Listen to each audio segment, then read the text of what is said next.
Today I'm going back playing some Ring of Elysium, this free-to-play battle royale game that was released back in September 2018. Developed by Aurora Studio and Studios and also Tencent Games. Time flies and the game has already been out for about 5 years and it has seen a lot of competitor releases since then. Apex Legends and Warzone, just to mention some. And about 10 months before its own release, in 2017, PUBG was released. So it was in a time when the hype for Battle Royale game was strong, but also a lot of competition.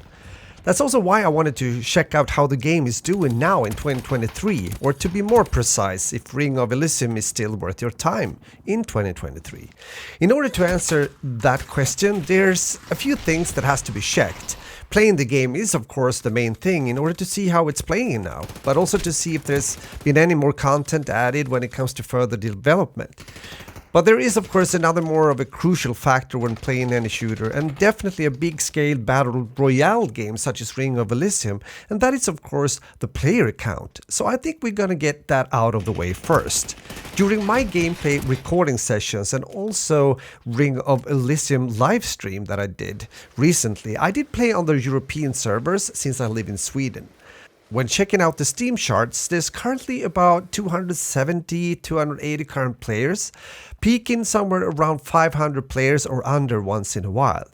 This is of course not great numbers, but at least it made it possible to play matches where I actually got onto or into full squads sometimes and also faced the same out on the map. But of course, it becomes more sensitive, you might say, what day and time you're also playing when the overall numbers are that low. I tried both to play before noon on a weekday and also late afternoon and evening, and also on the actual weekend. I think it's needless to say that you're better off most of the time to either play in the evening local time or end during the weekend. Because there will be a mixed experience when playing the game nowadays, meaning that matches will be filled up with bots, AIs, if there's not enough live players, which is often the case. You'll see that also in the gameplay, it's both some player kills alongside with AIs. But what about the actual game, meaning gameplay? Personally, I've always liked Ring of Elysium for being a bright looking shooter with a nice kind of twist to it, being able to move around the map not only by finding existing vehicles such as cars or trucks, but also using your own gadget of choice, that all had their advantages and disadvantages depending on your playstyle, but also the situation you're facing in the game. I'm of course thinking about the glider, the BMX bike, the grappling hook. These features are great and add also an extra dynamic to the game and the matches compared to the more traditional PUBG approach.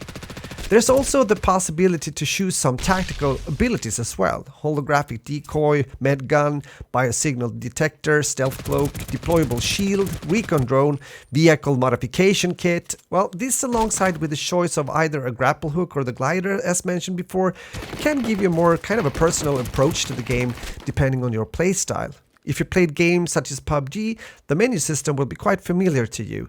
There's also quite a few weapons and attachments scattered around the map, and the gunplay is one reason why I like Ring of Elysium quite some. There's some character when it comes to the weapons here, and also a bit of an old school approach if I may say so, since there's quite some recoil on some of the guns, which I like.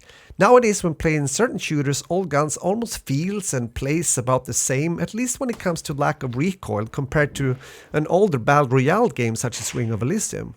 So is this game still worth your time in 2023? Well, it's free to play, so it won't cost you anything more than the actual time you invest if you want to check it out.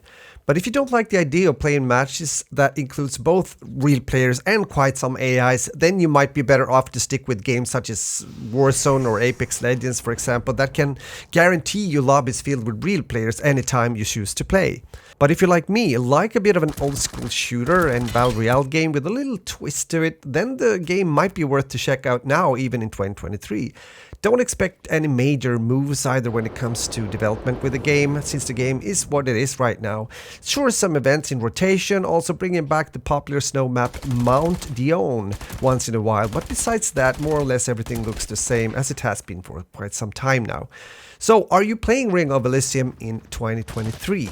Let me know in the comments, and also thanks a lot for watching. If you enjoyed the video, please make sure to leave a like, and I'll talk to you soon again in another FPS video here on my channel. Later!